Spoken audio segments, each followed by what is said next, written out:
Olá!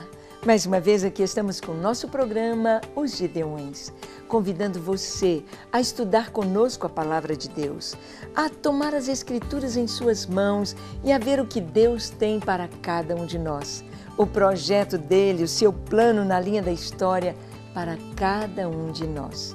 E vamos encontrar o arrebatamento da igreja e o consolo. Consolo de quê? Por quê?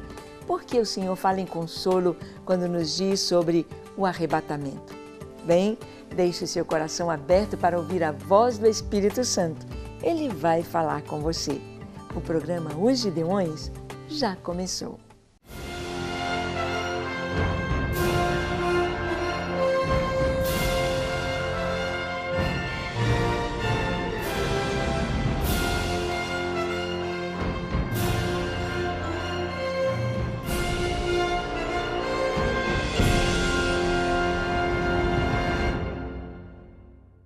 Muito bem, o primeiro livro das Escrituras do Novo Testamento que foi registrado, que foi escrito, foi a primeira carta de Paulo aos Tessalonicenses. E essa carta, ela basicamente fala sobre o tempo do fim, fala sobre a vinda de Jesus, fala sobre o dia do Senhor, fala sobre o dia de Cristo. E no capítulo 4, do versículo 13 ao 18, Paulo nos fala sobre o arrebatamento da igreja. Vamos ver? Abra aí a sua Bíblia em 1 Tessalonicenses 4, versículo 13. Diz assim: Não queremos, porém, irmãos, que sejais ignorantes com respeito aos que dormem, para não vos entristecerdes como os demais, que não têm esperança. Paulo está dizendo aqui: eu não quero que vocês sejam ignorantes. Ele não está xingando, não está brigando, chamando ninguém de ignorante ou burro. Não é isto. Paulo está dizendo: eu não quero que vocês deixem de conhecer. Eu não quero que vocês não saibam, não percebam, mas eu quero que vocês tenham o conhecimento de Deus. O conhecimento nas Escrituras com respeito aos que dormem. Esta expressão, aos que dormem, é aos que morreram. O Novo Testamento traz a morte do justo, a morte do salvo, como o sono. Estão como que dormindo, nos diz a palavra de Deus, com respeito aos que dormem, para não vos entristeceres como os demais. Nós sabemos que, no período da Idade Média, uma das causas da Reforma Protestante foi exatamente a Igreja Católica Romana estar vendendo as indulgências, vendendo o perdão para aqueles que já morreram, aqueles que já tinham passado para outra vida. Então as pessoas aqui na Terra iriam poder dar uma oferta, iriam poder contribuir com indulgências, ou seja, com atestados de perdão, de anos de perdão. Eles pensavam que a pessoa morria, ia para o purgatório, um lugar de fogo, de sofrimento, onde a pessoa ficaria durante um tempo e ela então seria expurgada dos seus pecados. Ela então seria perdoada. Para entrar no céu, ela não podia, ninguém conseguiria entrar diretamente no céu. E as pessoas pagavam por isto. Paulo, parece até que ele estava vendo que isso ia acontecer, e Paulo diz: eu não quero que vocês sejam ignorantes sobre os que dormem, sobre aqueles que já partiram, que vocês sejam como aqueles que não têm esperança, como aqueles que estão pensando que é sofrimento, e para ir para o céu tem de purgar primeiro, tem de limpar primeiro no fogo, tem de haver um sofrimento para ir para o céu. Sabemos que é verdade. A justiça de Deus exige o sofrimento, a morte pelos pecados. Mas Jesus, o único justo, o único que veio ao mundo, que jamais pecou, nunca teve pecado, nem pecado original, pecado de espécie alguma, pois o seu nascimento e a sua vida foram totalmente puros. Jesus, ele pagou o preço por nós. Ele venceu a morte. Ele venceu a morte. Quando Jesus desceu ao Hades, quando Jesus desceu ao reino dos mortos, a Bíblia nos fala que ele tomou do inimigo as chaves da morte e do inferno. Ele arrebatou este horror da morte. O crente não tem medo da morte. Não tem medo do dia de Cristo, do arrebatamento.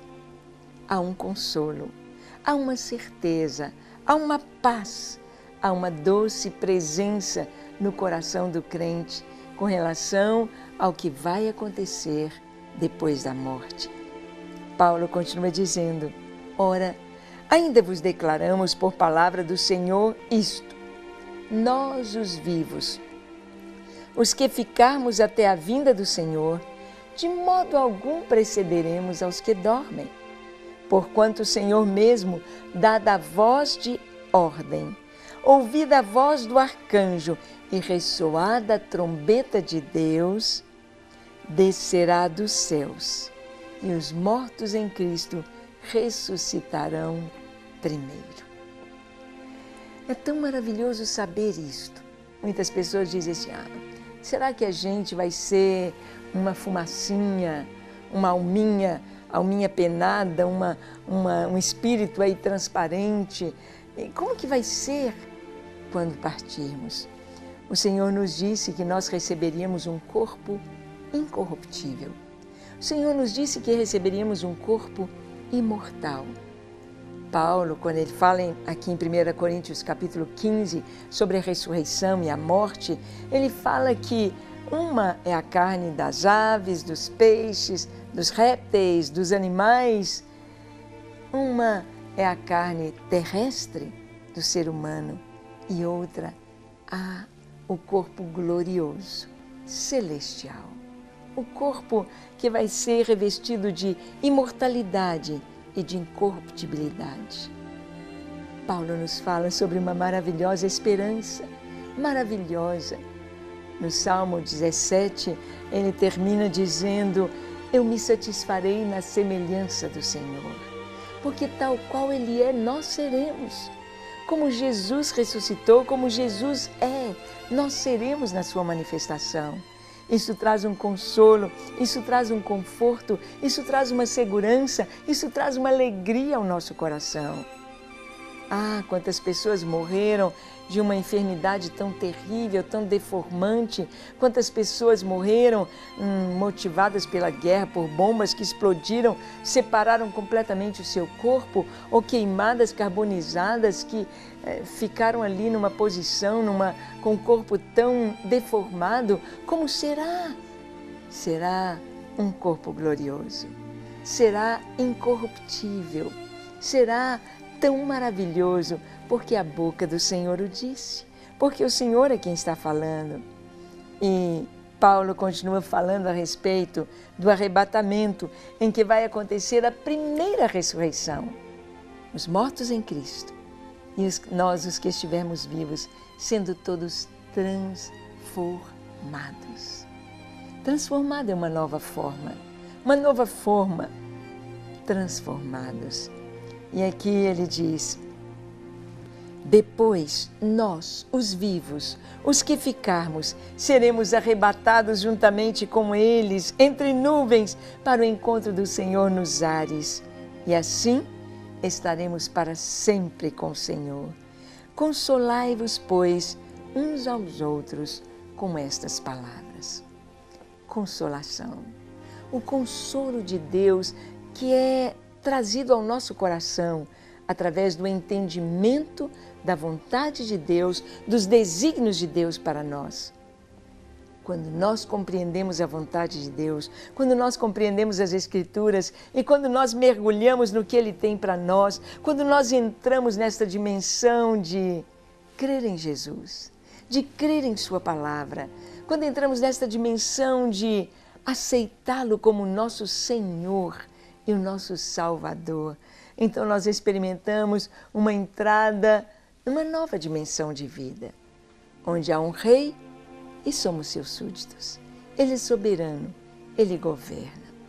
Consolai-vos, pois, uns aos outros com estas palavras. A consolação pelo entendimento, a compreensão das coisas que haverão ainda de acontecer.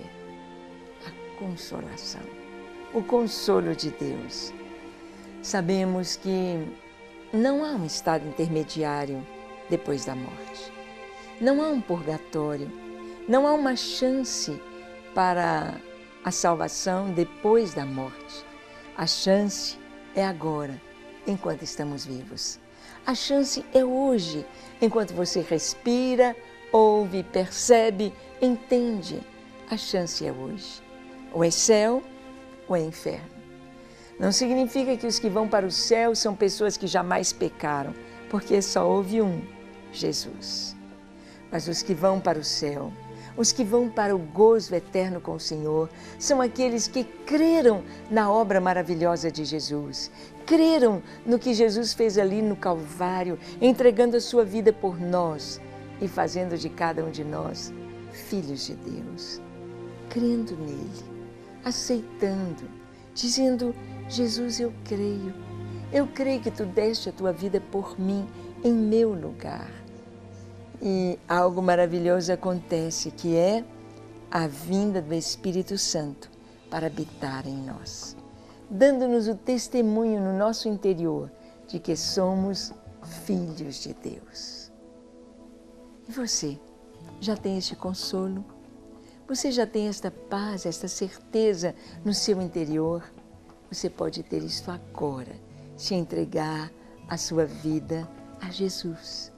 Feche seus olhos, curve a sua fronte e ore comigo, dizendo assim: Senhor, reconheço que sou um pecador e tenho estado tão longe de Ti. Reconheço que preciso de Ti, preciso do Teu amor, preciso do Teu perdão, preciso da Tua paz. Ó Senhor, perdoa todos os meus pecados, cada um deles, ó Deus, porque eu preciso deste perdão para gozar da Tua paz. Enche-me da Tua presença, para que eu possa ministrar a hospitais, possa ministrar nas praças, por onde eu for, eu possa levar esta doce e maravilhosa mensagem de que Tu és Rei, és Senhor, e de que o Senhor tem a salvação para todo que crê em Ti.